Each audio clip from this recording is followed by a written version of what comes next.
Hello hello hello hello. हाँ जी बच्चों, good afternoon. आ चुके हैं सभी लोग लाइव। एक बार मैं देख लूं कि एप्लीकेशन पे क्लास लाइव हो गई है। यस, बिल्कुल लाइव हो गई है, कोई प्रॉब्लम नहीं है। चलिए फिर आज की क्लास स्टार्ट करते हैं भैया। चल, good afternoon everyone, welcome to Futurekul coaching. आप सभी का फ्यूचरकुल कोचिंग की इस साइंस की बायोलॉजी की क्लास में बहुत बहुत स्वागत है। हाँ, कुछ स्टूडेंट्स लाइव आ चुके हैं। के कुमार, सौरभ, पिंटू, राहुल, कुंदन, उसके बाद हैं ललित, उसके बाद अजीत कुमार हैं, सोनू हैं, पंकज हैं, अनीश हैं, अंकुल कुमार हैं, राकेश हैं, पंकज हैं, उसके बाद वापस अभिषेक कुमार हैं, उसके बाद अभिषेक सुमन भी हैं, सत्य राणा है, प्रियंका है, लोकेश है, काजल। अच्छा, काजल नाम की भी लड़की है? वैसे मुझे हर बैच में काजल नाम की लड़की मिली जाती है। ठंड बहुत बढ़ गई है भैया, आपके यहाँ कैसी है ठंड? इधर तो बहुत ठंडा माहौल हो गया है, तो थोड़ा अपने आप को सर्दी से बचा के रखें बेटा, है ना? क्योंकि आपका सर्दी पर बचना बहुत जरूरी है ना? क्योंकि सर्दी जब लगती है तो 8-10 दिन बेकार चले जाते हैं। चलिए फिर, आज सर्दी से कैसे बचना है वही तो अपना चैप्टर है। हाँ, वही अपना चैप्टर है। इतनी ठंड में बचाएगा कौन? तो ये जो पीछे लिखे हैं ना, वही बचाएंगे। चलो बच्चों, हम स्टार्ट किए थे ह्यूमन ब्लड, मानव का रक्त। ह्यूमन ब्लड में हमने क्या क्या पढ़ा था? हमने कहा था ब्लड में 4 कंपोनेंट होते हैं, खून के 4 घटक पढ़ने हैं। प्लाज्मा हमारा कंप्लीट था। अच्छा, जल्दी से फटाक से मेरे क्वेश्चन का आंसर करना। प्लाज्मा का पीला रंग कौन से पिगमेंट की वजह से होता है? जल्दी से बता दो मुझे कमेंट करके। उसके बाद दूसरा हमने पढ़ा था रेड ब्लड सेल्स, लाल रक्त कोशिकाएं कहां बनती हैं, कितनी होती हैं, कहां मरती हैं, उनका जीवन काल कितना होता है, और रेड ब्लड सेल्स का काम क्या होता है। और मैंने कहा था जब हम पहाड़ों पे चढ़ते हैं तो हमारे बॉडी में 5 से 8% तक आरबीसी इंक्रीज हो जाती हैं। अब मुझे दूसरे क्वेश्चन का आंसर करो कि जब हम पहाड़ पे चढ़ते हैं तो 5 से 8% जो आरबीसी इंक्रीज होती है, उसको इंक्रीज करवाने के लिए कौन सा प्रोटीन जिम्मेदार होता है और उसको बनाता कौन सा ऑर्गन है? पता है, नीट का एग्जाम होता है ना, इंडिया का one of the toughest exam, उसमें भी ये क्वेश्चन पूछा हुआ है और आपके रेलवे में भी पूछा हुआ क्वेश्चन है ये। तो मैम ने क्या बताया था कि एरिथ्रोपोइटीन नाम का एक प्रोटीन होता है जो हमारे गुर्दे, किडनी बनाती है, और यही एरिथ्रोपोइटीन नाम का प्रोटीन होता है, यह हमारे खून में 5 से 8% आरबीसी की मात्रा बढ़ा देता है। कब? जब हम पहाड़ पे हाइट पे जाते हैं, और हाइट पे जाते हैं तो ऑक्सीजन का अमाउंट कम होता है, तब बढ़ा देता है। इतना कोई डाउट नहीं है आज तक की क्लास में? अगर किसी बच्चे ने कल या परसों बैच ज्वाइन किया है, प्लीज प्रीवियस क्लासेस देखकर आएं और मेरे साथ लाइव जुड़ जाएं। ज्यादा क्लास नहीं हुई है, 4-5 क्लास हैं, उसको देख लें बैठ के, और आज से मेरे साथ लाइव क्लास करना स्टार्ट कर दें। चलिए फिर शुरू करते हैं। आज हमें क्या पढ़ना है? WBC, व्हाइट ब्लड सेल्स, सफेद रक्त कोशिकाएं। आपने एक लाइन पक्का सुना होगा, नहीं सुना है तो आज सुनो। हमारे खून में जब WBC का अमाउंट बहुत ज्यादा हो जाता है तो ब्लड कैंसर जैसी खतरनाक बीमारी लग जाती है। आज मैं आपको बताऊंगी कि WBC बहुत ज्यादा होने से ब्लड कैंसर कैसे हो जाता है। आज क्लास लंबा रहेगा, 1.5 घंटे तक का रहेगा, ठीक है? आ जाओ, स्टार्ट करते हैं अब। चलिए, सबसे पहले WBC का दूसरा नाम क्या होता है? जैसे हमने पढ़ा था RBC का दूसरा नाम क्या था?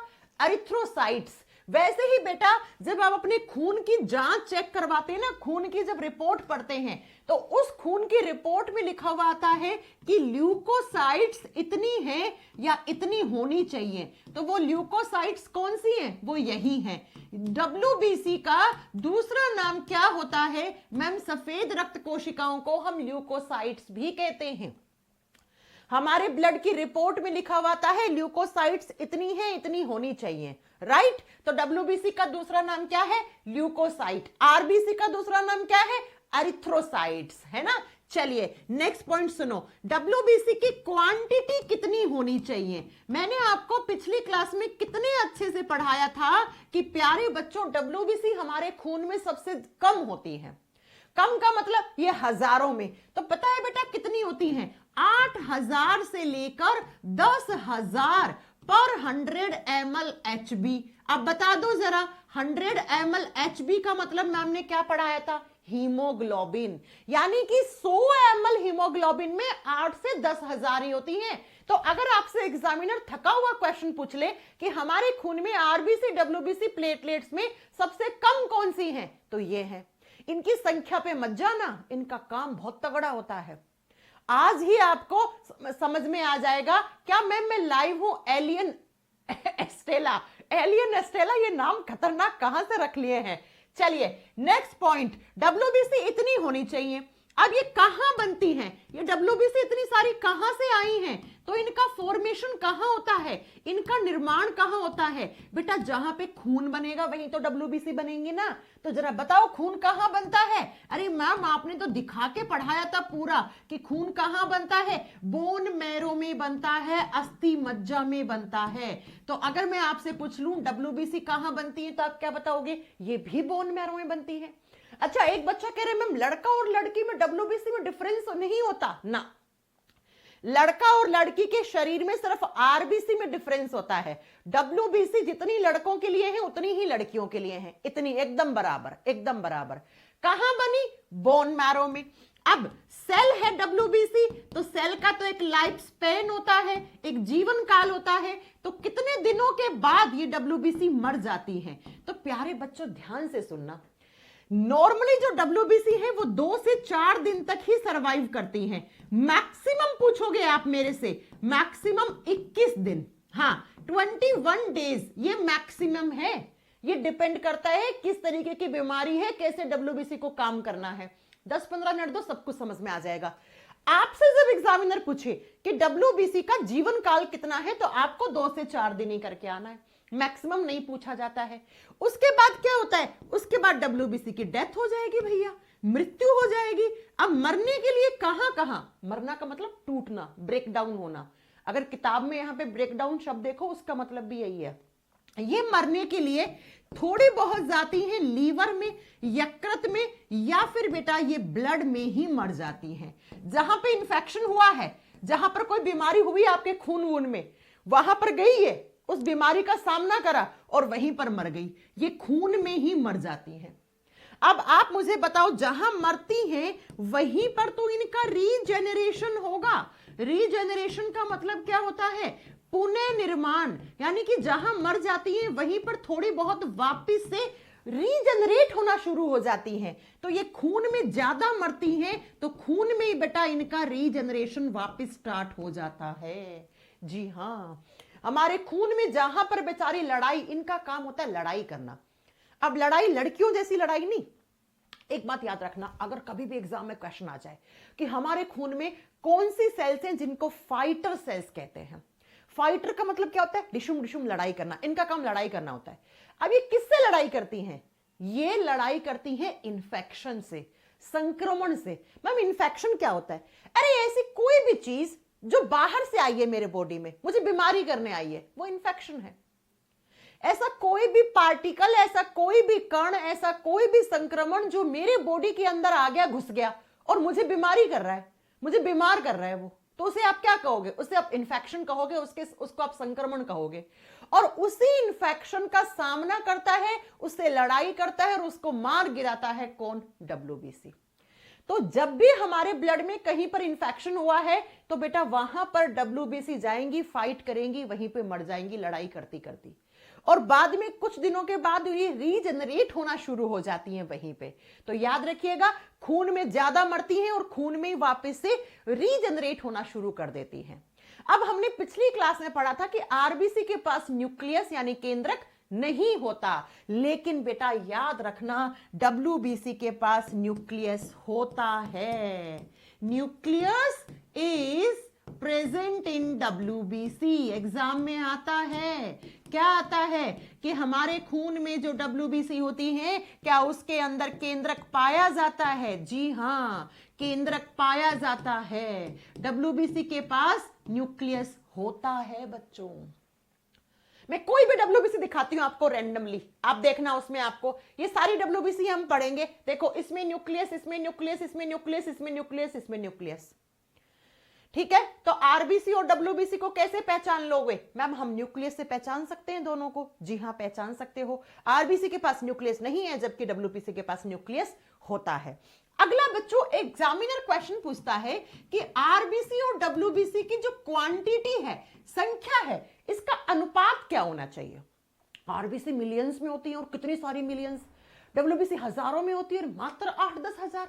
तो बेटा इनकी जो संख्या का अनुपात होता है वो निकल के आता है 600:1।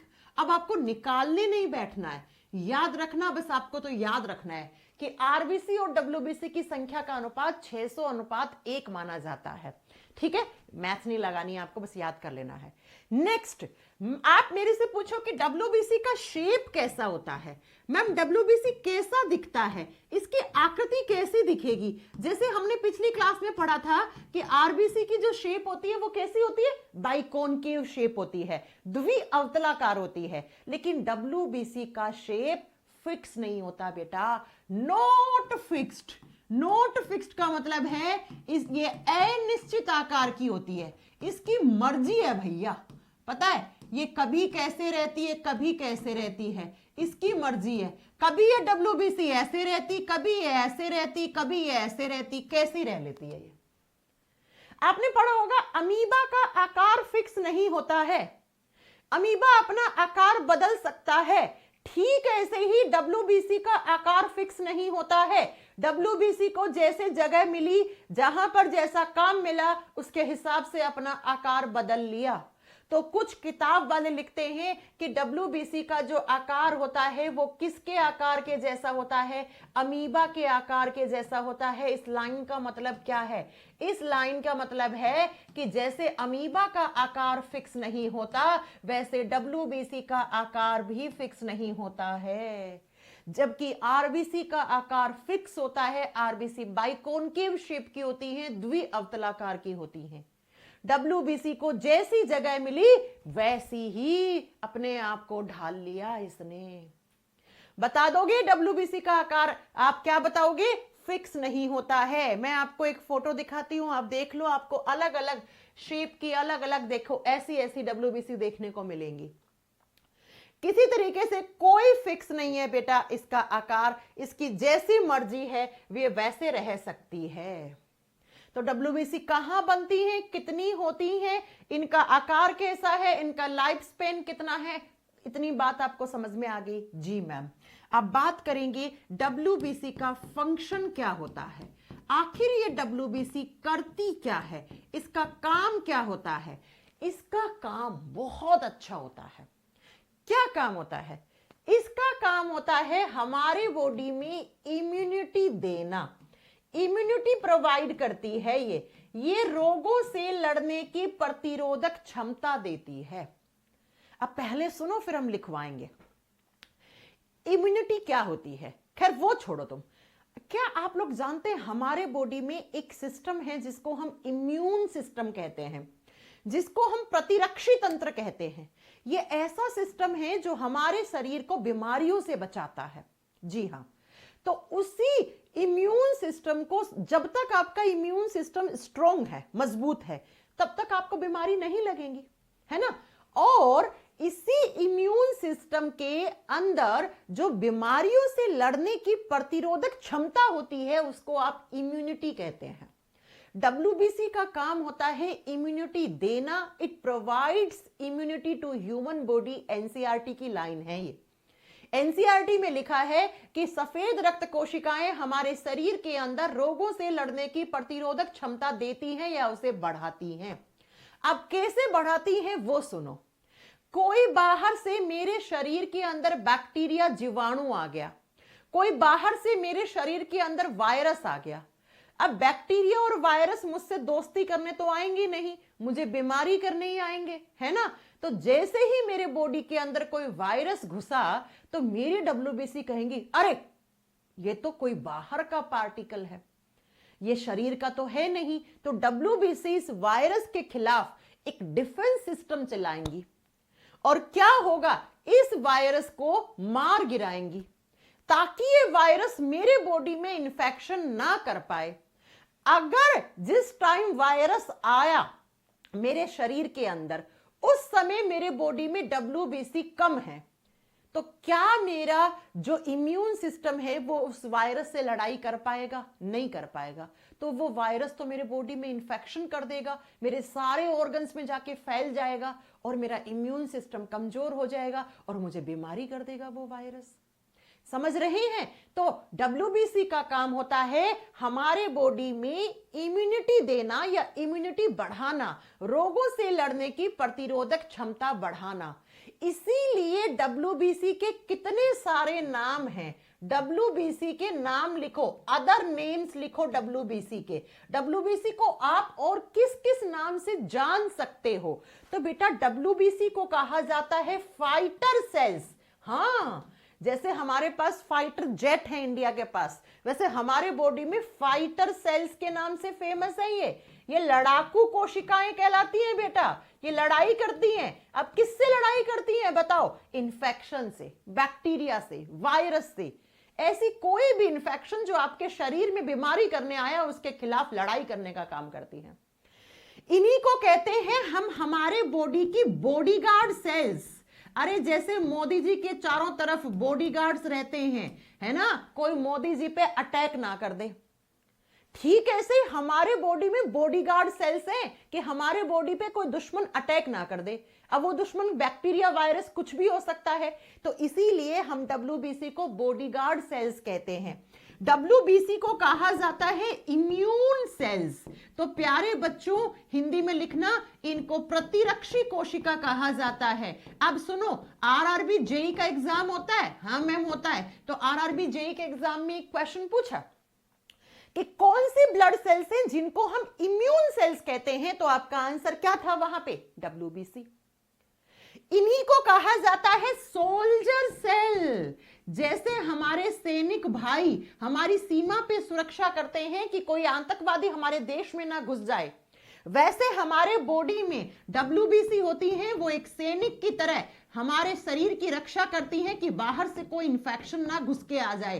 तो अगर एग्जामिनर आपसे पूछ ले कि कौन सी ब्लड सेल्स हैं जिनको हम फाइटर सेल्स कहते हैं, जिनको हम बॉडीगार्ड सेल्स कहते हैं, जिनको हम इम्यून सेल्स कहते हैं, जिनको हम सोल्जर सेल्स कहते हैं, तो आपका आंसर क्या होगा? एक ही। क्या आंसर होगा? WBC, white blood cells. बच्चों, जब भी आपको जुकाम होता है, आपको बुखार होती है, कोई भी बीमारी है आपके बॉडी में, आप डॉक्टर के पास गए, डॉक्टर ने आपका ब्लड टेस्ट निकाला और जब आपके खून में WBC बढ़ी हुई आ रही है, जैसे आनी चाहिए, मैंने कहा 8 से 10,000, आपके खून की ब्लड रिपोर्ट में CBC करवाया, उसके अंदर आ रही है 12 से 13,000। मैं आपको रिपोर्ट्स पढ़ना सिखा रही हूं। जब भी आपके खून की आप रिपोर्ट पढ़ो और उस खून में WBC की मात्रा 12-13,000 दिखा रही है, इसका मतलब या तो आप अभी भी बीमार हैं या जस्ट आप बीमारी से ठीक हुए हैं। मेरी बात समझ रहे हैं? या तो आप बीमार हैं, अभी भी आपको सर्दी जुकाम है, या फिर आप जस्ट अभी बीमारी से रिकवर करे हैं। क्योंकि WBC तभी बढ़ती है जब आपके बॉडी में इंफेक्शन हो। अब बहुत ज्यादा नहीं, थोड़ी बहुत बढ़ती हैं, 10,000 से 12 हो जाएंगी, 12,500 हो जाएंगी बस। तो WBC क्यों बढ़ी? क्योंकि आपके बॉडी में इंफेक्शन आया हुआ था। तो WBC ने कहा भैया ये इंफेक्शन है, तो अपनी मात्रा बढ़ा दो आप, ताकि इंफेक्शन के ऊपर अटैक करें, इंफेक्शन को मार दे। तो आज के बाद जब भी आप ब्लड का रिपोर्ट पढ़ो, उसमें WBC की मात्रा हल्की सी बढ़ी हुई आई है, इसका मतलब या तो अभी आप बीमार हैं या बीमारी से जस्ट आप ठीक हो गए हैं। ठीक है? और अगर WBC की मात्रा कम आ रही है, इसका मतलब है अब बीमारी लंबी चलेगी। क्योंकि WBC की मात्रा कम होना, इम्यूनिटी कम होना, इम्यून सिस्टम का कमजोर होना, और जब आपका इम्यून सिस्टम ही कमजोर है तो बेटा आप बीमारी लंबी चलेगी। वो आगे बात समझ में? जैसे हम लोग बोलते हैं ना, बूढ़े बुजुर्ग लोगों को जुकाम रहती है तो 1 महीने तक जुकाम रहती है। बुखार है एक बूढ़े इंसान को तो 1 महीने तक बुखार है। क्यों है? क्योंकि बूढ़े बुजुर्ग लोगों का इम्यून सिस्टम कमजोर होता है, इम्यूनिटी लो होती है। तो बेचारों का जब इम्यून सिस्टम ही कमजोर है, बेचारों की जब WBC काम ही करने लायक नहीं है या उनकी संख्या में कमी है, तो इन्फेक्शन लंबा चलेगा ना। हाँ जी मैम, है ना? मेरी बात समझ में आई? जी मैम। तो ये WBC के अलग अलग नाम हैं, सारे नाम याद कर लेना। WBC की संख्या भले ही कम है, लेकिन काम जबरदस्त करती हैं, ये काम करती हैं बेटा। अब आ जाओ, बात ये आती है मैम डब्ल्यूबीसी क्या क्या काम करती हैं, कैसे लड़ाई करती हैं, कैसे इन्फेक्शन से बचाती हैं। तो ये पढ़ने से पहले आपको पता होना चाहिए हमारे खून में कुल 5 प्रकार की डब्ल्यूबीसी होती हैं। चलिए फिर नेक्स्ट पॉइंट पे लिखो, types of WBC. White blood cells कितने प्रकार की होती हैं? टाइप्स ऑफ डब्ल्यूबीसी, सफेद रक्त कोशिका कितने प्रकार की होती है? जितने भी नाम लिखवा रही हूं ये सारे नाम आपकी ब्लड की रिपोर्ट्स में लिखे हुए आते हैं। अगर आपने रिसेंटली कोई ब्लड की रिपोर्ट चेक करवाई है आप देख लीजिएगा, उसके अंदर कुल 5 प्रकार की डब्ल्यूबीसी होती है। आइए आपको दिखाते हैं, ये रही 5 प्रकार की डब्ल्यूबीसी। थोड़ी सी फोटो बड़ी कर दूं, किसी को प्रॉब्लम आ रही होगी देखने में, तो अब देख लो बेटा, ये है डब्ल्यूबीसीज। सुनिए, ये सारी आपकी ब्लड रिपोर्ट में आती है लिखी हुई। ये वाली, इसका नाम हिंदी में सेम है, न्यूट्रोफिल। देखो बहुत सारी होती हैं तो आप न्यूट्रोफिल्स लगा दो, एस लगा दो। सिंगल में लिख रहे हो तो न्यूट्रोफिल लिख दो, ठीक है। दूसरी जो होती है उसे बोलते हैं इसिनोफिल, इसिनोफिल्स लगा दो या इसिनोफिल लिख दो, ठीक है। एस लगाना है तो एस लगा दो। तीसरी है, उसको बोलते हैं हम बेसोफिल्स। क्या बोलते हैं बच्चों? बेसोफिल्स। और 4 नंबर पे आती है, उसको बोलते हैं हम प्यार से लिम्फोसाइट्स। क्या बोलते हैं? लिम्फोसाइट्स। 5 नंबर पे आती है, उसको क्या बोलते हैं हम? मोनोसाइट्स। 5 प्रकार की डब्ल्यूबीसी हैं, लेकिन इनका क्लासिफिकेशन हुआ कैसे है पहले हम वो समझेंगे, है ना। आगे बात समझ में? चलिए ध्यान से पढ़ो मेरी बात को। चलो सुनिए, जब डब्ल्यूबीसी का क्लासिफिकेशन करते हैं हम तो 2 शब्द सुनते हैं। डब्ल्यूबीसी को हम सबसे पहले 2 भागों में बांटते हैं। पहला भाग है, उसको बोलते हैं ग्रैन्युलोसाइट्स, हिंदी में बोलते हैं कणिकामय डब्ल्यूबीसी, ठीक है। दूसरी तरफ जो आता है उसको बोलते हैं एग्रैन्युलोसाइट्स, हिंदी में बोलते हैं अकणिकामय। क्या मतलब होता है ग्रैन्युलोसाइट का? क्या मतलब होता है एग्रैन्युलोसाइट? बेटा ग्रैन्यूल शब्द का मतलब हिंदी में होता है कण, कण का मतलब होता है पार्टिकल, ऐसे ऐसे, इसको कण बोलते हो आप।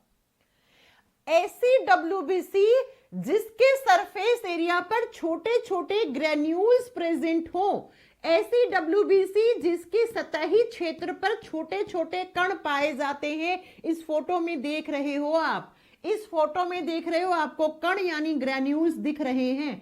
इस फोटो में देख रहे हो आपको ग्रैन्यूल्स यानी कण दिख रहे हैं। तो ऐसी डब्ल्यूबीसी जिसके सरफेस एरिया पर छोटे छोटे ग्रैन्यूल्स, छोटे छोटे कण पाए जाते हैं, उसे हम ग्रैन्युलोसाइट डब्ल्यूबीसी कहते हैं। परिभाषा लिखने की जरूरत नहीं है, कोई नहीं पूछेगा। हाँ ये पूछ सकता है कि 4 ऑप्शन देगा, पूछेगा इसमें से कौन सी ग्रैन्युलोसाइट है कौन सी नहीं है। ऐसी डब्ल्यूबीसी जिसके सरफेस एरिया पर छोटे छोटे ग्रैन्यूल्स, छोटे छोटे कण पाए जाते हैं, उसे कणिका में डब्ल्यूबीसी, उसे ग्रैन्युलोसाइट डब्ल्यूबीसी कहते हैं। ये 3 प्रकार की होती है, न्यूट्रोफिल्स, इसिनोफिल्स, बेसोफिल्स। जी मैम, इन तीनों में आपको छोटे छोटे ग्रैन्यूल्स दिख रहे होंगे। हाँ जी मैम। दूसरी तरफ ऐसी डब्ल्यूबीसी जिसके सरफेस एरिया पर ये ग्रैन्यूल्स नहीं होते हैं, ये कण नहीं पाए जाते हैं, उसको एग्रैन्युलोसाइट कहते हैं। कहीं पर भी आपको ग्रैन्यूल्स दिख रहे हैं क्या इस फोटो में? ना मैम, नहीं दिख रहे, नो मैम। तो इसे क्या बोलोगे? अकणिकामय, बिना कणिकाओं वाली डब्ल्यूबीसी। 2 प्रकार की होती है, कौन सी? लिम्फोसाइट और मोनोसाइट। तो बताओ कुल कितने प्रकार की डब्ल्यूबीसी हो गई? मैं साइड से हट जाती हूं, जल्दी से बता दो कितने प्रकार की? 5 प्रकार की। 3 ऐसी जिनके सरफेस एरिया पर छोटे छोटे ग्रैन्यूल्स हैं, 2 ऐसी जिनके सरफेस एरिया पर ये ग्रैन्यूल्स नहीं होते हैं। अब सुनिए जरा, मैं 4 क्वेश्चंस नोट करवा रही हूं, हर एग्जाम में मिलेंगे आपको। एग्जामिनर पूछता है इन 5 में से सबसे ज्यादा डब्ल्यूबीसी कौन सी होती है? जहां पे न्यूट्रोफिल लिखा है उसके आगे लिख दो मैक्सिमम।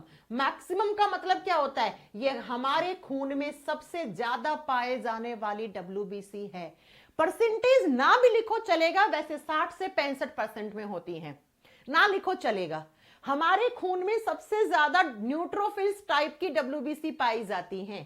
हमारे खून में सबसे कम मिनिमम का मतलब होता है सबसे कम कौन सी डब्ल्यूबीसी होती है? इसिनोफिल्स होती हैं। 0.1 to 0.5%। परसेंटेज मत लिखो, वैसे नोट्स में लिखा हुआ मिलेगा आपको। आई बात समझ में? जी मैम। आपसे पूछेगा कौन सी डब्ल्यूबीसी सबसे बड़ी है, तो प्यारे बच्चों जहां पर मोनोसाइट लिखा है उसके आगे लिख दो it is the largest WBC. यह सबसे बड़ी सफेद रक्त कोशिका है, ये इन पांचों में सबसे बड़ी है। Monocyte is the largest WBC and सबसे छोटी कौन सी है? Lymphocyte is the smallest WBC. Lymphocyte क्या है? सबसे छोटी है। जल्दी से लिखो, 4 क्वेश्चन लिख लिए? जी मैम। मैम एग्जाम में कैसे आएगा? आपकी ब्लड रिपोर्ट्स में भी ऐसे ही आता है लिखा हुआ, और एग्जाम में भी ऐसा आता है कि सफेद रक्त कोशिकाओं में सबसे बड़ी सफेद रक्त कोशिका कौन सी है? आप बताओगे मोनोसाइट। सबसे छोटी कौन सी है? लिम्फोसाइट। सबसे ज्यादा कौन सी है? न्यूट्रोफिल। सबसे कम कौन सी है? इसिनोफिल। क्या आपने लिख लिया इतना? जी मैम लिख लिया है। लिख लिया? जी मैम। मैम मैं लैब टेक्नीशियन हूं, बस अपना नॉलेज इंक्रीज करने के लिए आपका बैच लिया है। अरे भाई साहब, जब आप लैब टेक्नीशियन हैं तो आपके पास तो पहले ही बहुत सारा नॉलेज है बेटा। हाँ, ओह सॉरी सॉरी सॉरी, एक मिनट, मैंने कुछ गलत कर दिया। ना ना ना ना ना ना ना ना ना ना ना ना ना ना ना, बेसोफिल। मैंने को लगा ये यहां पर लिखा है। ओह एक सेकेंड, बेसोफिल्स मिनिमम होंगी, इसिनोफिल्स नहीं होंगी। मुझे लगा 2 नंबर पे इधर लिखा हुआ है। बच्चों इसको ठीक करना, बेसोफिल्स मिनिमम होंगी, बेसोफिल्स सबसे कम होंगी। ओ मेरे को लगा, मेरे दिमाग में चल रहा था कि मैंने न्यूट्रोफिल्स के जस्ट बाद वाली फोटो लगाई होगी बेसोफिल्स। प्लीज बच्चों इसे करेक्ट कर लेना। प्लीज थोड़ा सा करेक्ट कर लेना इसको साक्षी। हाँ, वो मेरे दिमाग में चल रहा था कि मैंने ऐसे फोटो लगाई है कि न्यूट्रोफिल के बाद जस्ट बेसोफिल लिखा हुआ हो, इसलिए वो उसके नीचे लिखा गया गलती से। मैं फिर से रिपीट कर दूं, प्लीज प्लीज सही कर लेना। न्यूट्रोफिल सबसे ज्यादा होती है 60 से 65% में, बेसोफिल सबसे कम होती है 0.1 to 0.5% में, लिम्फोसाइट सबसे छोटी होती है, मोनोसाइट सबसे बड़ी होती है। करेक्ट कर लिया है? ठीक साक्षी, संदीप, वीओडी। हाँ जी, थोड़ा सा मेरे से प्रॉब्लम हो गई है, मेरे दिमाग में वो चल रहा था। हो गया? बेसोफिल सबसे कम होती हैं, न्यूट्रोफिल सबसे ज्यादा होती हैं। शायद आपने कर लिया हो, तो चलो आगे चलते हैं। अब बच्चों मैं आपको नोट डलवा के 2 पॉइंट लिखवा रही हूं, ढंग से लिखना। आओ यहां पर, अगर आपसे एग्जामिनर पूछे, ध्यान से समझना, अगर आपसे एग्जामिनर पूछे स्मॉलेस्ट ब्लड सेल्स कौन सी हैं, ये पूछता भी है एग्जामिनर, स्मॉलेस्ट ब्लड सेल कौन सी है, सबसे छोटी रक्त कोशिका कौन सी है। अब ये पूछना चाह रहा है एग्जामिनर कि आरबीसी डब्ल्यूबीसी प्लेटलेट्स में सबसे छोटा कौन सा है। तो मैंने आपको लास्ट क्लास में पढ़ाया था, आरबीसी नंबर्स में ज्यादा होती है लेकिन साइज में छोटी होती है। तो मुझे बताओ इस क्वेश्चन का आंसर क्या होगा? इसका आंसर होगा आरबीसी। आरबीसी संख्या में भले ही ज्यादा है, लेकिन इसकी शेप जो होती है वो क्या होती है? आप बताओगे छोटी होती है। साइज शेप दोनों छोटा होता है। अगर मैं आपसे पूछूं कि लार्जेस्ट ब्लड सेल कौन सी है, ध्यान से समझना बेटा, लार्जेस्ट यानी सबसे बड़ी रक्त कोशिका कौन सी है, सबसे बड़ी जो होगी वो होगी डब्ल्यूबीसी। डब्ल्यूबीसी संख्या में भले ही कम हो लेकिन इसका साइज बड़ा होता है। जी मैम। अगर मैं आपसे पूछूं कि लार्जेस्ट डब्ल्यूबीसी कौन सी है, लार्जेस्ट डब्ल्यूबीसी कौन सी है, तब आपका आंसर क्या होगा? मोनोसाइट। मोनोसाइट सबसे बड़ी है। अगर मैं आपसे पूछूं कि स्मॉलेस्ट यानी सबसे छोटी डब्ल्यूबीसी कौन सी है, तब आपका आंसर क्या होगा? लिम्फोसाइट। अब मुझे बताओ, कभी भी एग्जाम में क्वेश्चन आ गया तो अटक जाओगे क्या? नहीं मैम। अब एक चीज और सुनो ध्यान से मैम, अगर एग्जामिनर क्वेश्चन डाल दे, सीधा एग्जामिनर आपके दिमाग से खेल जाए, आपसे पूछे लार्जेस्ट ब्लड सेल, वहां पर ऑप्शन में डब्ल्यूबीसी भी होगा, वहां पर ऑप्शन में मोनोसाइट भी होगा, और 2 ऑप्शन हो सकते हैं, जैसे आपका एक लिम्फोसाइट डाल दिया, एक आरबीसी डाल दिया फॉर एग्जाम्पल। अब इस क्वेश्चन का आंसर क्या करोगे बताना जरा, ये आया हुआ सीजीएल के मेंस में क्वेश्चन, इसलिए पूछ रही हूं आपसे। अब अगर एग्जामिनर ने डाल दिया कि आपके खून में सबसे बड़ी रक्त कोशिका कौन सी है, वहां पर डब्ल्यूबीसी भी ऑप्शन में है, मोनोसाइट भी ऑप्शन में, लिम्फोसाइट भी, आरबीसी भी है। तो आरबीसी तो छोटी होती है तो वैसे ही हट गया, लिम्फोसाइट भी छोटी होती है, हट गया। अब आप मोनोसाइट सही करके आना। अब आप क्या करके आओगे? मोनोसाइट।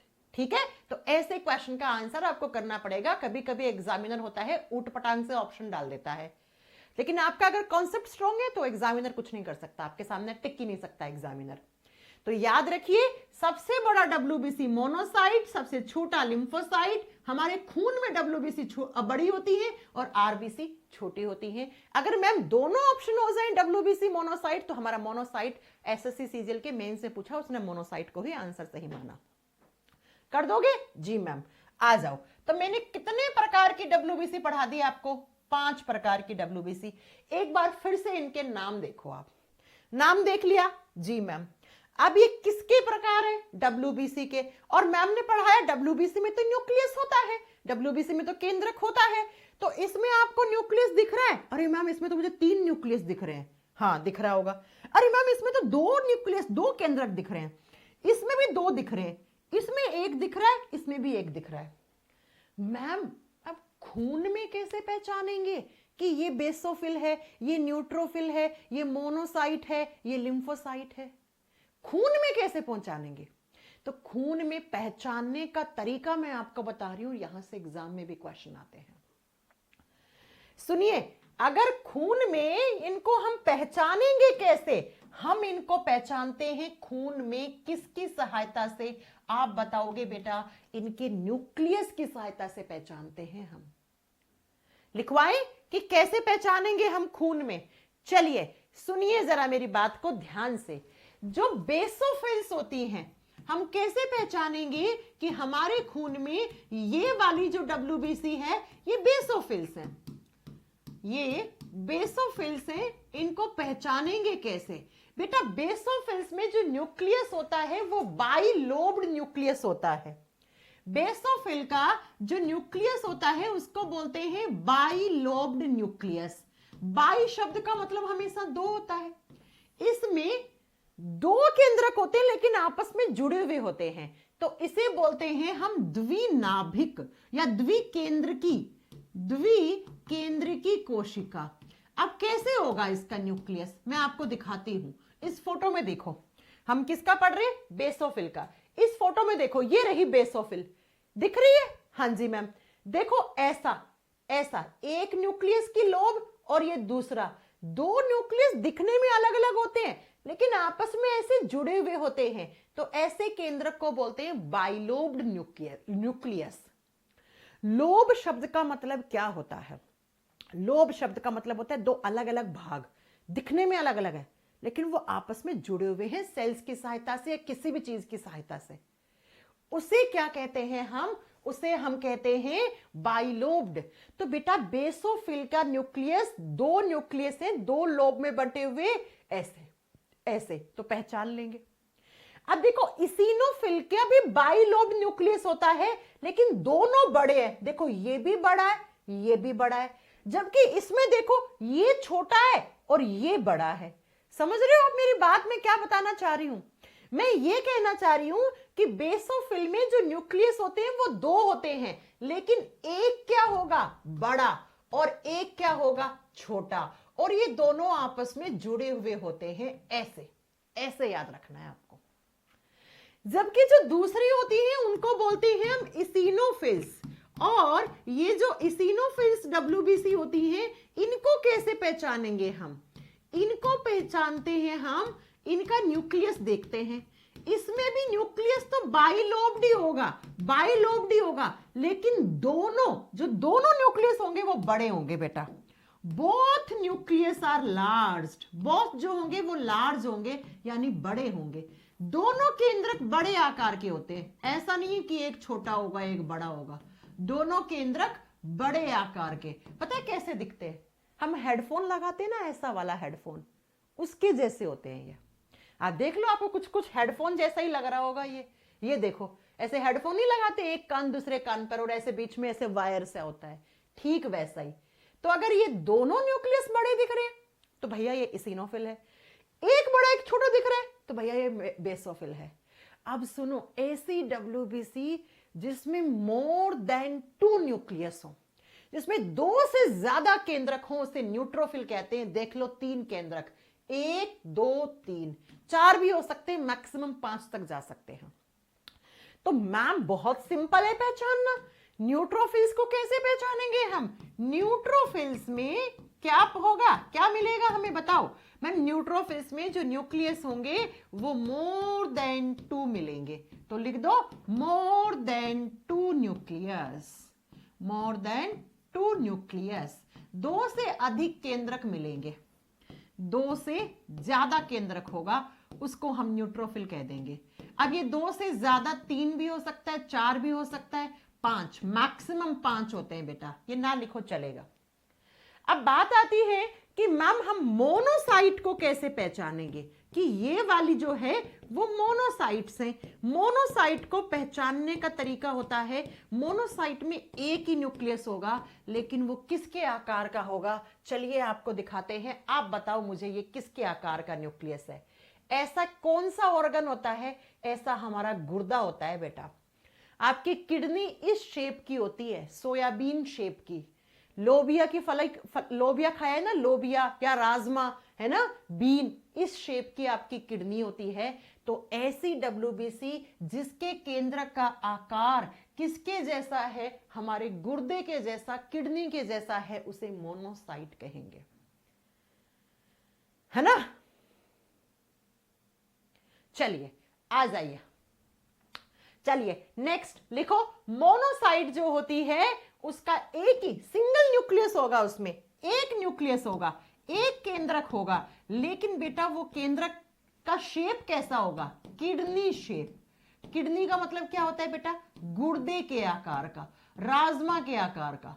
एक केंद्रक होगा और वो केंद्रक जो होगा वो किसके आकार का होगा? हमारे गुर्दे के जैसा, तो वो मोनोसाइट है। मैम हम लिम्फोसाइट को कैसे पहचानेंगे? बेटा यहां से क्वेश्चन आते हैं एग्जाम में, बाकी मुझे फालतू पढ़ाने का शौक नहीं है, एग्जाम में आते हैं। एक बार तो आप लोग फाउंडेशन बैच में आए हो तो एक बार तो फाउंडेशन के तरीके से पढ़ के जाना पड़ेगा बेटा, कोई और शॉर्टकट नहीं है बेटा, कोई शॉर्टकट नहीं है। नहीं तो आप प्रैक्टिस बैच ले लेते, आप टारगेट बैच ले लेते। बेटा फाउंडेशन बैच का मतलब यही होता है कि आपको एक बार अपनी नींव मजबूत करनी पड़ेगी, एक बार तो आपको घोट घोट के पीना पड़ेगा साइंस। लेकिन ये मेरा दावा है, इसके बाद तुम्हें कभी साइंस पढ़ने की जरूरत नहीं पड़ेगी। हाँ, कभी नहीं पढ़नी पड़ेगी। हाँ, रिवाइज करना पड़ेगा लेकिन दोबारा पढ़नी नहीं पड़ेगी। ऐसे लिम्फोसाइट में भी एक ही न्यूक्लियस होता है, लिम्फोसाइट में भी एक ही न्यूक्लियस है, लेकिन उस न्यूक्लियस का आकार लार्ज, लार्ज का मतलब बड़ा। एक ही न्यूक्लियस होगा लेकिन बड़ा सा दिखेगा। मैम दिखाओ ना, चलो आ जाओ, ये देखो, ये लिम्फोसाइट है, एक न्यूक्लियस है और न्यूक्लियस देखो कितना बड़ा है, केंद्र कितना बड़ा है। हाँ मैम, आप पहचान लोगे? हाँ मैम। चलिए फिर से पहचानने के, आपको पहचान करने का तरीका बताते हैं। ACWBC जिसमें 2 से ज्यादा केंद्रक हो उसको न्यूट्रोफिल कहते हैं। जी मैम। ACWBC जिसमें बाइलोब्ड न्यूक्लियस है, 2 न्यूक्लियस है, हेडफोन के आकार के, दोनों बड़े हैं, उसे इसिनोफिल कहेंगे। ACWBC जिसमें 2 न्यूक्लियस है लेकिन एक छोटा है एक बड़ा है, उसको हम बेसोफिल कहेंगे। ACWBC जिसमें एक ही केंद्र का, बड़े से आकार का, उसको हम क्या कहेंगे? लिम्फोसाइट। ACWBC जिसमें एक ही केंद्र का लेकिन किडनी के जैसा, गुर्दे के जैसा, राजमा के जैसा, तो उसे क्या कहेंगे हम? मोनोसाइट कहेंगे। ऐसे ही डॉक्टर्स पहचानते हैं, ऐसे ही जो लैब वाले बंदे होते हैं वो पहचानते हैं, ऐसे ही आप पहचान जाओ, ऐसे ही एग्जामिनर ऐसे ही क्वेश्चन पूछते हैं। आ गया? जी मैम। तो WBC कितने प्रकार की? 5 प्रकार की। नाम याद है? कौन सी बड़ी, कौन सी छोटी, कौन सी ज्यादा, कौन सी कम, किसको पहचानेंगे? पता लग गया। अब भैया अगर आपके खून में ये हैं तो कुछ काम ही तो कर रही होंगी। और काम क्या है मुझे बताओ? WBC का काम क्या होता है? इम्यूनिटी बढ़ाना, रोगों से लड़ने की प्रतिरोधक क्षमता देना। ये बीमारियों से डिशुम डिशुम करती हैं। तो मैम ये 5 ही बीमारियों से लड़ती हैं? जी हाँ, ये 5 ही बीमारियों से बचाने का काम करती हैं, ये 5 ही इंफेक्शन से बचाती हैं। बस काम करने का तरीका अलग अलग है बेचारियों का। काम करने का तरीका अलग अलग है। तो आइए जरा पढ़ते हैं पांचों WBC कैसे काम करती हैं। इन पांचों के काम करने का तरीका एग्जाम में बहुत बार आता है। ये चैप्टर खत्म होने दो लाला, सारे क्वेश्चंस करवाऊंगी, PYQs, तो आपको पता लगेगा इतना डीपली क्वेश्चन आता है। उस दिन पता लगेगा कि हाँ मैम ने तो सही पढ़ाया यार, नहीं तो मैं ये PYQ कर ही नहीं पाता यार, है ना। तो आ जाइए जरा लिखते हैं पांचों के पांचों WBC कैसे काम करती हैं। बहुत इंटरेस्टिंग, आपको बहुत मजा आएगा। ये आपके शरीर के लिए, आप एग्जाम को तो भाड़ में जाने दो, तुम्हारे जीवन में काम आने वाली चीजें। आओ जरा लिखते हैं। नंबर 1 पे, एक नंबर पे लिखो आप 2 WBC एक साथ लिखना, क्योंकि दोनों लगभग एक जैसा काम करती हैं। इसिनोफिल्स और दूसरी कौन सी, बेसोफिल्स। बेसोफिल्स ये दोनों लगभग एक जैसा काम करती हैं। इसे ईओसिनोफिल्स प्रोनाउंस करो या ईसिनोफिल्स प्रोनाउंस करो, प्रोनाउंसिएशन के नंबर थोड़ी ना होते, कैसे ही कर लो आप, ठीक है। ये दोनों लगभग एक जैसा काम करती है, इसलिए आपकी मैम ने एक साथ लिख दिया। चलो लिख दिया जी मैम, 1 नंबर 2 नंबर दे दो, 1 नंबर 2 नंबर। अब सबसे पहले इसके आगे एक लाइन लिखो, लिखो दे प्रोवाइड्स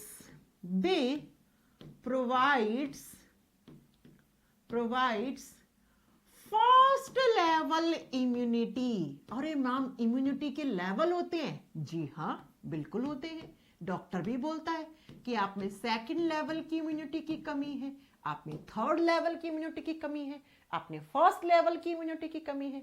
डॉक्टर्स बिल्कुल बोलता है ना। तो सुनिए, क्या हिंदी में लिखो, ये WBC प्रथम स्तर की इम्यूनिटी प्रदान करती हैं, या रोगों से, पूरा लिखना है हिंदी में, शुद्ध हिंदी में तो लिख देना, रोगों से लड़ने की प्रतिरोधक क्षमता देती हैं या प्रदान करती हैं। अब मैम ये फर्स्ट लेवल की इम्यूनिटी क्या होती है? सबसे पहले एक पॉइंट और लिखेंगे, यहां पर फर्स्ट लेवल इम्यूनिटी के ब्रैकेट में लिखो आप non living things. Non livings लिख दो बस, नॉन लिविंग्स को हिंदी में लिख दो निर्जीव। ये हमारे शरीर को बीमारियों से बचाती हैं, लेकिन कैसे? मैम 2024 टेक्नीशियन के पेपर के क्वेश्चंस बिल्कुल अलग हैं, 1% भी अलग नहीं है। पढ़ के देख लेना, लगा लेना। मैं तो करवा रही हूं, मैं तो टेक्नीशियन ग्रेड 3 के क्वेश्चंस कल रात को ही प्रैक्टिस करवाया था, आपके बैच में भी लेकर आऊंगी, काहे को परेशान हो रहे हो? कुछ अलग नहीं है। मैं दावे के साथ कह सकती हूं टेक्नीशियन ग्रेड 3 में 40 नंबर की साइंस आती है, ढंग से पढ़ लो, एक रत्ती भर भी अलग से नहीं पढ़ना पड़ेगा। पढ़ लो बस अलग से और ढंग से पढ़ लो बस, ठीक है। सुनो, ये हमारे शरीर में इम्यूनिटी देती हैं, रोगों से लड़ने की प्रतिरोधक क्षमता देती हैं, फर्स्ट लेवल की देती हैं, लेकिन ये किसके अगेंस्ट काम करती हैं? ये सिर्फ और सिर्फ नॉन लिविंग थिंग्स के अगेंस्ट काम करती हैं। अब कैसे करती हैं? अभी मैं बताती हूं आपको। इनका काम, ये 3 काम करती हैं बेटा आपके बॉडी में। आओ, सबसे पहला यही WBC है दोनों जो आपको एलर्जी करवाती हैं। हाँ, ये एलर्जी के लिए रिस्पॉन्सिबल है। आप कहोगे मैम एलर्जी, एलर्जी मतलब? अच्छा मैं आपसे एक क्वेश्चन पूछूं, एलर्जी अच्छी होती है कि खराब होती है? आप में से बहुत सारे लोग कह देंगे अरे मैम एलर्जी तो बहुत बेकार होती है, एलर्जी होती है तो खुजली आती है, छींक आती है, खांसी आती है ना। नो बेटा, एलर्जी अच्छी चीज होती है, एलर्जी का होना अच्छा होता है। क्यों होता है अभी आपको बताते हैं। सबसे पहले आपको समझना है एलर्जी होती क्यों है। जैसे अलग अलग लोगों को अलग अलग तरीके से एलर्जी होती है, किसी को मशरूम से एलर्जी होती है, आजकल लोगों को दूध से एलर्जियां हो रही हैं। आप देखो, गेहूं से एलर्जी हो रही है, सुन रहे हैं ना आप? मैं गेहूं की रोटी नहीं खाता हूं, बहुत एलर्जी होती है मुझे गेहूं से। हर किसी इंसान को किसी ना किसी चीज से एलर्जी हो सकती है। जैसे मैं अपनी बात करूं, मुझे मशरूम से एलर्जी है। अगर मैं मशरूम भूल चूक के भी खा लूं थोड़ी बहुत, तो मुझे छींके पे छींके और मेरे बॉडी पे लाल लाल दाने हो जाते हैं। मुझे मशरूम से भयंकर वाली एलर्जी है ना। अब सुनो जरा, एलर्जी होती क्यों है और कैसे होती है। ऐसा कोई भी बाहर से पार्टिकल मेरे बॉडी में आ गया, ध्यान से समझना, जो मेरे शरीर का नहीं है। मान लो धूल मिट्टी से एलर्जी हो जाती है। अरे मैं धूल मिट्टी वाली जगह चली गई और धूल मिट्टी मेरे नाक से, मुंह से, मेरे फेफड़े में, मेरे खून में पहुंच गई धूल मिट्टी, है ना। तो मेरे खून में क्या है, WBC है। अब WBC देखेंगी, अरे भैया ये धूल मिट्टी ये कहां से, ये तो बाहर से आई है। और जब भी बाहर से कोई पार्टिकल आता है, WBC के कान खड़े हो जाते हैं। WBC का काम ही क्या है, जब बाहर से कोई आए, कोई चीज, कोई दुश्मन आए बाहर से, उस पर अटैक करना है। यही तो करती है WBC। हाँ जी मैम। तो ऐसी कोई भी पार्टिकल, ऐसा कोई भी कण, ऐसी कोई भी चीज जो बाहर से मेरे बॉडी में आई है, और जब बाहर से आता है उस पार्टिकल को एनसीईआरटी में एक शब्द दिया हुआ है, फॉरेन पार्टिकल। फॉरेनर्स आ गए। फॉरेनर्स का मतलब क्या है, इंडिया के नहीं है, दूसरे कंट्री के हैं। ऐसे ही फॉरेन पार्टिकल्स, हमारे बॉडी के फॉरेन पार्टिकल्स क्या हो जाएंगे, ऐसे पार्टिकल जो शरीर के नहीं है, हमारे बॉडी के अंदर नहीं थे, बाहर से आ गए। तो जब भी हमारे बॉडी में कोई फॉरेन पार्टिकल एंटर करता है, तो हमारी WBC उसको पहचानती है और उसके खिलाफ लड़ाई करना शुरू कर देती है। अब मान लो कोई भी बाहर से फॉरेन पार्टिकल, धूल मिट्टी, पॉल्यूटेंट्स, मशरूम, कुछ भी आ गया आपके बॉडी में, आपकी WBC पहचानेंगी। कौन सी WBC, इसिनोफिल और बेसोफिल कहेंगी, अरे भैया ये तो बाहर से आया है कुछ। और जैसे ही धूल मिट्टी आपके खून तक पहुंची और बेसोफिल और इसिनोफिल को पता लग गया, तो वो क्या करेंगी, वो आपके बॉडी के अंदर एक केमिकल बनाना शुरू कर देंगी, और उस केमिकल को बोलते हैं हिस्टामीन केमिकल। क्या बोलते हैं बेटा, बोलो एक बार, हिस्टामीन केमिकल बोलते हैं। हिंदी में सेम नाम है, हिंदी में बोल देंगे हिस्टामीन रसायन।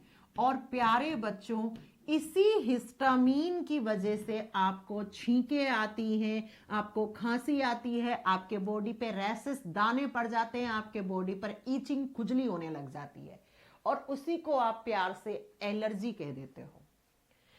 तो अगर आपसे एग्जामिनर पूछ ले कौन से केमिकल की वजह से एलर्जी होती है, क्या करके आओगे, histamine chemical is responsible for the allergy reactions. तो जैसे ही आपके बॉडी में धूल मिट्टी पहुंची, आपकी WBC ने पहचाना, इन दोनों WBC ने, इन्होंने कहा ये धूल मिट्टी बाहर का है, ये नुकसान पहुंचा सकता है शरीर को, चलो क्या बना दो, हिस्टामीन। हिस्टामीन बना, छींके आई, खांसी आई, बॉडी पर ईचिंग, खुजली हुई, आपको तुरंत पता लग गया, ओ भैया कुछ तो गया है मेरे बॉडी में ऐसा जिसकी वजह से मुझे एलर्जी हो गई।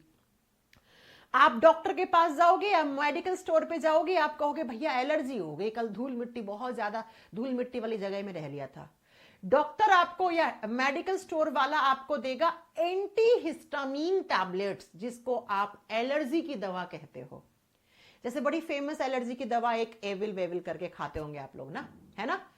तो जैसे ही आपने दवा खाई एंटी एलर्जी वाली, एलर्जी तो है, आप लोग, हम लोग बोलते ही जनरली गलत हैं डॉक्टर्स को, एलर्जी की दवाई दे दो, भैया एलर्जी तो है ना बॉडी में, एंटी एलर्जी की दे दो। आज के बाद ढंग से पढ़े लिखे लोगों की तरह बोलना है आपको, ठीक है। डॉक्टर के पास जाके ही नहीं बोलना एलर्जी की दवाई दे दो, एलर्जी तो है ना आपके बॉडी में पहले से ही, एंटी एलर्जिक दवा दे दो, ठीक है। और आप जैसे ही एंटी एलर्जिक दवा खाएंगे, तो उस दवा के अंदर जो केमिकल है वो आके हिस्टामीन का प्रोडक्शन डिक्रीज कर देगा, और जैसे ही हिस्टामीन डिक्रीज हुआ, आपकी एलर्जी ठीक हो जाएगी। तो अब बताओ मुझे, एलर्जी अच्छी है कि खराब? एलर्जी का होना अच्छा माना जाता है साइंस में। एलर्जी हो रही है, इसका मतलब आपका इम्यून सिस्टम रिस्पॉन्स कर रहा है, इसका मतलब आपके बॉडी में पता लग रहा है कि धूल मिट्टी के पार्टिकल्स आ गए हैं। तो आप तुरंत जाकर उसका जो भी ब्लड टेस्ट करवाओगे, आपको पता लगेगा आपके फेफड़े में प्रॉब्लम है, आप डॉक्टर के पास जाके उसकी ट्रीटमेंट ले सकते हो, उसका उपचार करवा सकते हो। अगर आपके बॉडी में एलर्जी ना हो रही है, तो ये धूल मिट्टी तो इतनी ज्यादा जम जाएगी कि आपको पता ही नहीं लगेगा, और पता उस दिन लगेगा आपको जिस दिन आपके फेफड़े 99% डैमेज हो चुके हैं। अब क्या कर लोगे आप? इसीलिए मैं कहती हूं एलर्जीज आर गुड, एलर्जी अच्छी होती है, एलर्जी का होना अच्छा माना जाता है साइंस में। अब ये सुनो एग्जाम में कैसे क्वेश्चन आता है। एग्जाम में क्वेश्चन आएगा कौन से केमिकल की वजह से एलर्जी होती है? हिस्टामीन। अब मुझे बताओ ये हिस्टामीन बनाता कौन है? बेसोफिल्स और इसिनोफिल्स हिस्टामीन बनाती हैं। तो एक तरीके से बीमारी से बचाने का ही तो काम कर रही है ये दोनों। जी मैम, और मैंने यही तो कहा डब्ल्यूबीसी का काम क्या होता है? इम्यूनिटी देना, बीमारियों से लड़ने की प्रतिरोधक क्षमता देना, बीमारियों से बचाना। तो आपसे एग्जामिनर पूछेगा एलर्जी के समय कौन सी डब्ल्यूबीसीज एक्टिवेट हो जाती है, तो वहां पर या तो ये ऑप्शन में होगा या ये होगा, दोनों होंगे तो बोथ वाला टिक करके आ जाना आंख बंद करके। ठीक है, ठीक है, आगे बस समझ में? जी मैम, आ जाओ। दूसरा काम क्या करती हैं ये? दूसरा काम करती हैं बेटा ये बनाती है आपके बॉडी में इन्फ्लामेटरी रिस्पॉन्स। अब ये इन्फ्लामेटरी रिस्पॉन्स क्या होता है? इन्फ्लामेटरी रिएक्शन लिख दो या रिस्पॉन्स लिख दो? ये क्या होता है? हिंदी में सेम नाम लिखेंगे, इसे इन्फ्लामेटरी रिस्पॉन्स ही कहेंगे। ठीक है, पहले समझाती हूं। हमारी क्लास में एक बहुत बदतमीज से बच्चा है जो बहुत बदतमीजी कर रहा है। मुझे गुस्सा आया, मैंने उसको एक बहुत जोर का चांटा लगा दिया, उसकी गाल पे मार दिया चांटा। ध्यान से समझना, ठीक है? मैंने उसकी गाल पे चांटा मार दिया, बहुत तेज मारा बेटा मैंने, ठीक है? मार दिया। अब चांटा मारते ही क्या हो जाता है? थप्पड़ मारते ही क्या होता है? जिस जगह चांटा पड़ा था वो जगह लाल होती है कि नहीं होती है? जी मैम, उस जगह पे रेडनेस आ जाती है। रेडनेस का मतलब होता है उसकी त्वचा जो होती है वो लाल रंग की हो जाती है। जी मैम। उसके बाद जहां पे चांटा पड़ा उस जगह पे पेन होता है। दर्द होगा कि नहीं होगा? उसे बहुत तेज का पड़ा होगा तो दर्द होगा। अरे पापा से नहीं पिटे क्या, या पुलिस का डंडा नहीं खाया क्या? दर्द होगा। जी मैम, है ना? तीसरा सुनो, जहां पर चोट पड़ी थी या जहां पर आपको चांटा पड़ा था वहां पर डेड सेल्स इकट्ठी हो जाती हैं, वहां की सेल्स मृत हो जाती हैं, मृत कोशिका आ जाती हैं, या आप कह सकते हो कि उस हिस्से पर डेड सेल्स बन जाती हैं। ठीक है, उस हिस्से पे स्वेलिंग आ जाती है। स्वेलिंग का मतलब होता है सूजना, पांचों की पांचों उंगलियां छप जाएंगी, सूजन आ जाएगी। आती है? जी मैम।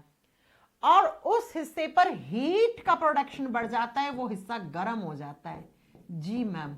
तो इस प्रकार की जो रिएक्शन है, ये जो रिस्पॉन्स है, इसी को इन्फ्लामेटरी रिएक्शंस या इन्फ्लामेटरी रिस्पॉन्स कहा जाता है। और ये इन्फ्लामेटरी रिस्पॉन्स कौन प्रोड्यूस करता है? बेसोफिल्स एंड इसिनोफिल्स का काम होता है इन्फ्लामेटरी रिएक्शंस करवाना। ठीक है, अब मैंने चांटे का तो एग्जाम्पल दिया है। आप डॉक्टर से इंजेक्शन लगवा के आते हैं कभी कभी, तो जिस जगह इंजेक्शन लगता है वो पूरी ऐसी सूज जाती है, लाल पड़ जाती है, वहां दर्द होता है टच करने पर भी, और वहां पर आपकी जो गांठ सी पड़ जाती है, डेड सेल्स का एक क्लम्प सा बन जाता है। होता है ऐसा? जी मैम। तो उसी को इन्फ्लामेटरी रिस्पॉन्स कहते हैं। आपको किसी ने डंडा मारा तो यही चीजें होंगी, एकदम सेम चीज, और इसी को कहा जाता है इन्फ्लामेटरी रिएक्शंस। ये कौन करवाता है? बेसोफिल्स और इसिनोफिल्स। तो एग्जाम में क्वेश्चन आएगा कि इन्फ्लामेटरी रिस्पॉन्स प्रोड्यूस करने का काम किसका होता है? बेसोफिल्स और इसिनोफिल्स। वहां पर याद कर लेना, मैम ने बताया था चांटा मारा वैसा वाला। ठीक है जी मैम। दो काम। तीसरा काम क्या करती हैं? तीसरा काम ये दोनों मिलकर बनाती हैं एंटी क्लॉटिंग फैक्टर। ये दोनों मिलकर हमारे बॉडी में एंटी क्लॉटिंग फैक्टर बनाती हैं। एंटी क्लॉटिंग फैक्टर को बोलते हैं थक्का रोधी कारक। थक्का रोधी कारक। बच्चों, आप लोग एक आम भाषा में एक लाइन यूज करते हो, कौन सी लाइन मैम? मेरी नसों में खून दौड़ रहा है। जी हां, खून दौड़ता है, खून घूमता है चारों तरफ आपके बॉडी में। जब तक आपके बॉडी में ये खून घूम रहा है तब तक आप जिंदा हो। जिस दिन आपकी नसों के अंदर खून जम जाएगा तो उसे थ्रोम्बोसिस होना बोलते हैं, उसको क्लोट जमना कहते हैं। आपको सॉरी मैं ऐसे बोल रही हूँ, आप शब्द बोल रही हूँ, जिसके बॉडी में खून जम जाता है उस इंसान का जो नसें होती हैं उनमें खून जम जाता है और जमने से उसको स्ट्रोक पड़ जाता है, उसको हार्ट अटैक पड़ जाता है और इंसान की डेथ भी हो सकती है। अभी सर्दियों में आपने सुना होगा बहुत ज्यादा ठंडे पानी से नहीं नहाना चाहिए। जो लोग हार्ट वार्ट के पेशेंट हैं उनको एकदम से ठंडे पानी से नहीं नहाना चाहिए कड़ाके की ठंड में, बिकॉज स्ट्रोक व्रोक पड़ने का चांसेस बढ़ जाते हैं। अभी कानपुर में कितने सारे लोग ठंड से मर गए थे, उनमें रिसर्च हुई तो पता लगा एक मेन कारण यही निकल के आया है ना। तो आपकी नसों के अंदर खून दौड़ रहा है, वो जमता नहीं है और जमना भी नहीं चाहिए। जिस दिन खून जम गया उस दिन समझो खेल खत्म हो गया। अब इस खून को जमने से बचाता जो फैक्टर है उसको एंटी क्लोटिंग फैक्टर कहते हैं। वो कौन सा फैक्टर है, वो कौन सा कारक है जो आपके खून को जमने से बचाता है, उसे कहते हैं हम प्यार से हिपैरिन। क्या कहते हैं बच्चों, बोलना एक बार, हिपैरिन। इसको स्टार कर लो, ऐसा कोई एग्जाम नहीं जिसमें ये क्वेश्चन पूछा ना गया हो कि कौन सा एक कारक है, कौन सा एक फैक्टर है जो आपके बॉडी में खून को जमने से बचाता है। आंसर होगा हिपैरिन। इस हिपैरिन को किसने बनाया, बेसोफिल और इसिनोफिल ने बनाया। अब मैं आपको सार करके पढ़ाती हूं कि हमारे खून में दो प्रकार की डब्ल्यूबीसी होती है, बेसोफिल, इसिनोफिल्स। वो आपके बॉडी में एलर्जी करवाने वाला केमिकल बनाती हैं, ये एलर्जी के लिए रिस्पॉन्सिबल्स होती हैं। ये आपके बॉडी में इंफ्लामेटरी रिस्पॉन्स बनाती हैं। इंफ्लामेटरी रिस्पॉन्स का मतलब होता है आपको कांटा चुभ गया, आपको सुई चुभ गई, आपको डंडा पड़ा, आपको चांटा पड़ा, उसके बाद वाले जो रिस्पॉन्स होते हैं उसको इंफ्लामेटरी रिस्पॉन्स कहते हैं। ये आपके खून को जमने से बचाने वाला कारक बनाती है जिसका नाम होता है हिपैरिन। तो बताओ ये दोनों कितने अच्छे काम कर रही हैं। इन टोटली आप देखोगे तो आपको बीमारियों से ही तो बचा रही हैं। हाँ मैम, तो बीमारियों से बचाने का तो काम डब्ल्यूबीसी का होता है। अब मुझे बताओ कि एलर्जी किसी बैक्टीरिया की वजह से हो रही है, किसी लिविंग चीज की वजह से हो रही है? नहीं मैम। चांटा कोई मतलब ऐसा है क्या कोई लिविंग पार्टिकल बाहर से आके आपके बॉडी में चांटा मार रहा है? नहीं ना। इंजेक्शन कोई लिविंग थोड़ी है? नहीं ना। और ये हिपैरिन में भी कोई लिविंग पार्टिकल आ रहा है क्या? नहीं। तो इसीलिए मैंने लिखा ये दोनों डब्ल्यूबीसी नॉन लिविंग थिंग्स के अगेंस्ट इम्यूनिटी बनाती हैं। और एग्जाम में आए कि कौन सी डब्ल्यूबीसी होती है जो फर्स्ट, इनको फर्स्ट लेवल की इम्यूनिटी कहते हैं। अच्छा, फर्स्ट लेवल की इम्यूनिटी का मतलब क्या होता है? ऐसी इम्यूनिटी जो आपके बॉडी में ही बन रही है, बाहर से कुछ नहीं करना पड़ रहा। एलर्जी कहां हो रही है? बॉडी में हो रही है। चांटा पड़ा, चांटे के बाद ये सारी रिएक्शन हो रही है आपके बॉडी में ही तो हो रही है। हाँ मैम। हिपैरिन कहां बन रहा है? बॉडी में। तो ऐसी इम्यूनिटी जो आपका बॉडी खुद बना रहा है उसको फर्स्ट लेवल का इम्यूनिटी कहते हैं। ये देख लो आप, ये रहा। और ये जो फर्स्ट लेवल की इम्यूनिटी बनती है ये नॉन लिविंग थिंग्स के अगेंस्ट बनती है। और कौन बनाता है? बेसोफिल्स और इसिनोफिल्स। अब ये तीनों स्टार कर लेना, ये क्वेश्चन बहुत बार आता है कि कौन सा केमिकल आपको वो करता है, एलर्जी करता है, किसकी वजह से आपका खून नहीं जमता है। इंफ्लामेटरी रिस्पॉन्स का एग्जाम्पल पूछ लेता है कभी कभी। बता दोगे? काजल मैम मार्च तक कितना सिलेबस हो जाएगा? बेटा बस सिलेबस की बात मत पूछो मेरे से, मेरे हिसाब से पढ़ लो प्लीज। काहे को इतना लेट आए हो बैच में? हाँ मैम तो पिछले 11 साल से पढ़ा रही है, तुम्हें ज्यादा जल्दी थी तो इससे पहले वाला बैच ज्वाइन कर लिए होते। बेटा मैं किसी एक दो बच्चे की वजह से हजारों बच्चों का नुकसान नहीं करवाऊंगी बेटा।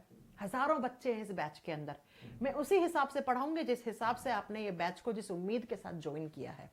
मैं क्या, मैथ्स में भी यही होगा, रीजनिंग में भी यही होगा, जीके जीएस में भी यही होगा। ठीक है, आगे बात समझ में? जी मैम। तो हमने 5 प्रकार की डब्ल्यूबीसी पढ़ी थी, उसमें से 2 डब्ल्यूबीसी का काम पढ़ लिया। कौन कौन सी? इसिनोफिल्स और बेसोफिल्स। अब लिखो तीसरी डब्ल्यूबीसी जिसका नाम क्या है? न्यूट्रोफिल्स। नंबर 3 पे जो डब्ल्यूबीसी आती है उसका नाम लिख दो क्या? न्यूट्रोफिल्स। न्यूट्रोफिल्स बहुत इंटरेस्टिंग है पढ़ना, बहुत मजा आएगा आपको। आ रहा है कि नहीं आ रहा मजा, ये बता दो। अब आप कहोगे मैम आप तो पढ़ाई जा रही हो काहे का मजा? क्या करें बेटा, जैसे एग्जामिनर की डिमांड है वैसा ही पढ़ाना पड़ेगा।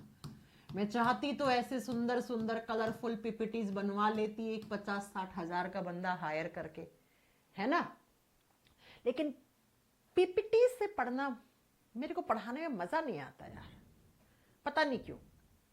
पीपीटी से पढ़ाने से ऐसा लगता है कि यार रट्टा लगवा रही हूं मैं। किताब में तो लिखा है, किताब की चीज को मैं पीपीटी में ढाल दूं, सुंदर सुंदर कलरफुल सी बना दूं, उसी को मैं ऐसे घोट घोट के पढ़ा रही हूं, तो वो मुझे थोड़ा सा मजा नहीं आता है बेटा, है ना। चलो आ जाओ, न्यूट्रोफिल्स क्या करते हैं, लिखो पहले। इट प्रोवाइड्स, बेटा फिजिक्स वाले सर बहुत शानदार पढ़ाते हैं, नीट वाले बच्चों को पढ़ाते हैं वो अपने घर पे बैठ के, इतना शानदार टीचर है अनुराग सर। और आप कह रहे हो मैम आप फिजिक्स पढ़ाओ, हैं, मान जाओ। It provides second level immunity. बेटा मैं दो सब्जेक्ट पढ़ाने में बहुत ज्यादा एनर्जी लगती है यार, तुम कह रहे हो 3 सब्जेक्ट पढ़ाओ, पॉसिबल नहीं हो पाता है बेटा। आ जाओ लिखो, ये दूसरे स्तर की इम्यूनिटी प्रोवाइड करती हैं, दूसरे स्तर की इम्यूनिटी देती है। अब दूसरे स्तर की इम्यूनिटी का मतलब क्या होता है वो समझो। इम्यूनिटी देती है, और प्यारे बच्चों ब्रैकेट में लिखो लिविंग्स के अगेंस्ट, हाँ लिविंग्स, और ब्रैकेट में लिख दो सजीव। ये सजीवों के अगेंस्ट, जो लिविंग पार्टिकल्स होते हैं जो हमारे बॉडी में आके इन्फेक्शन करते हैं, उनके अगेंस्ट इम्यूनिटी देती है। अब इम्यूनिटी का मतलब तो क्या होता है, रोगों से लड़ने की प्रतिरोधक क्षमता, यही होता है।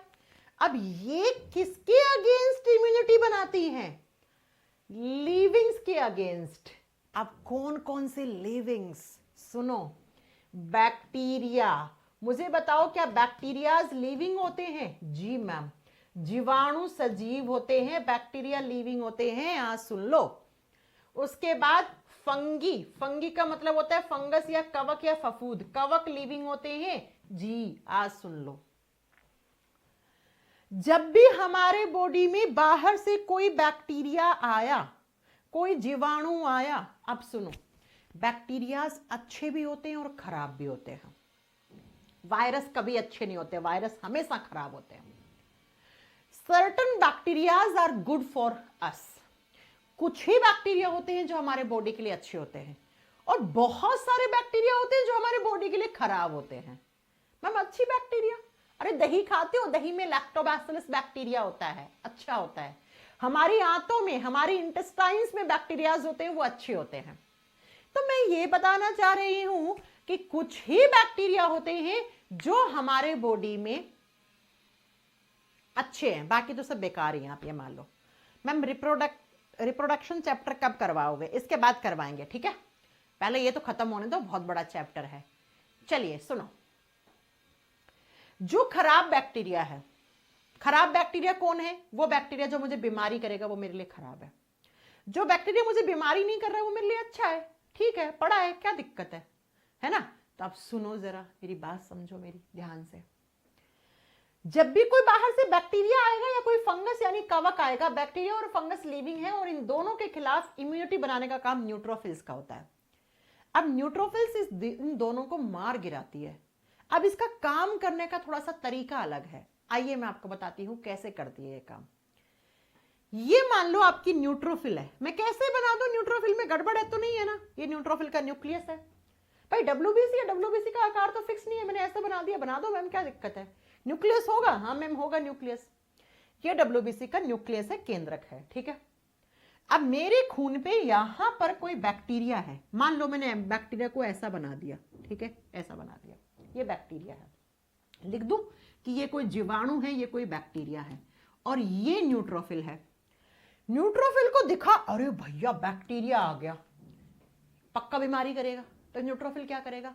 इस बैक्टीरिया के पास जाएगा, नजदीक जाएगा। अब नजदीक जाने के लिए इसके पास पांव तो है नहीं, बेचारे के पास टांगे तो है नहीं मेरी जैसे कि मैं टांगों से यहां आ गई। अब ये झूठी टांगे बनाएगा, सच में टांगे नहीं है, अपनी साइटोप्लाज्म, अपने कोशिका द्रव्य की मात्रा बढ़ा के, और इस तरीके से झूठे हाथ पांव बना लेगा, ऐसे ऐसे ऐसे। ये इसका न्यूक्लियस, ठीक है, ऐसा बना लिया। और इस बैक्टीरिया के नजदीक आ जाएगा इस पांव से ऐसे चल के, ठीक है। हाँ जी मैम, बैक्टीरिया के पास आ गया जी मैम। अब क्या करेगा, इन्हीं झूठे हाथ पांव से इस बैक्टीरिया को पकड़ेगा और अपने अंदर खा लेगा ऐसे। इस बैक्टीरिया का इंगल्फमेंट कर देगा, भक्षण कर देगा। सुना है ना कि भक्षण कर देते हैं कुछ लोग, समझ रहे हो, है ना। तो ऐसे ही सुनो, ये इस बैक्टीरिया का क्या कर देगा, भक्षण कर देगा, ठीक है। इस बैक्टीरिया को अपने अंदर खा लेगा ऐसे ऐसे, इस बैक्टीरिया को अपने अंदर ले लिया ऐसे। अब देखो नेक्स्ट स्लाइड में क्या होगा, ये ऐसे हो जाएगा वापस, और ये इसका न्यूक्लियस, और अब इस बैक्टीरिया को अपने अंदर खा गया, इस बैक्टीरिया का भक्षण कर गया, कर गया। राक्षस होते हैं जो इंसानों का भक्षण कर जाते हैं, वैसे इसने बैक्टीरिया का भक्षण कर दिया। और जो सेल इस तरीके से काम करती है, इस प्रोसेस को नाम दिया जाता है फेगोसाइटोसिस। क्या नाम दिया जाता है बेटा, फेगोसाइटोसिस।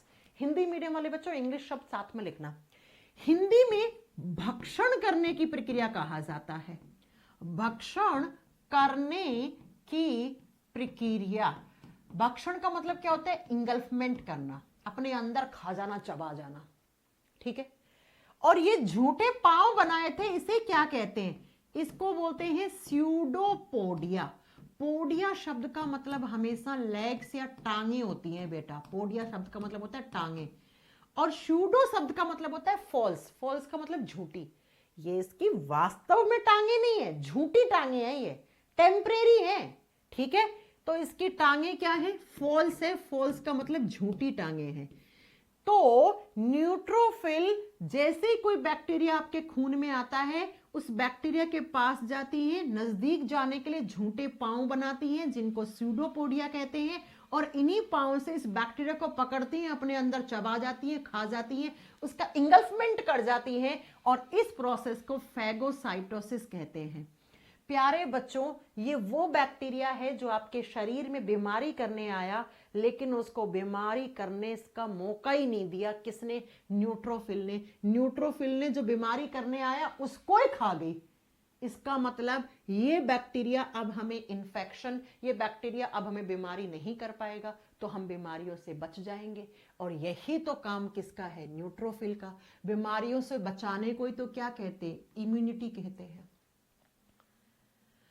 तो न्यूट्रोफिल ने कौन सी प्रोसेस करी, फेगोसाइटोसिस, भक्षण करने की प्रक्रिया करी, और फेगोसाइटोसिस करके किसी बैक्टीरिया या किसी फंगस को अपने अंदर खा जाता है, चबा जाता है।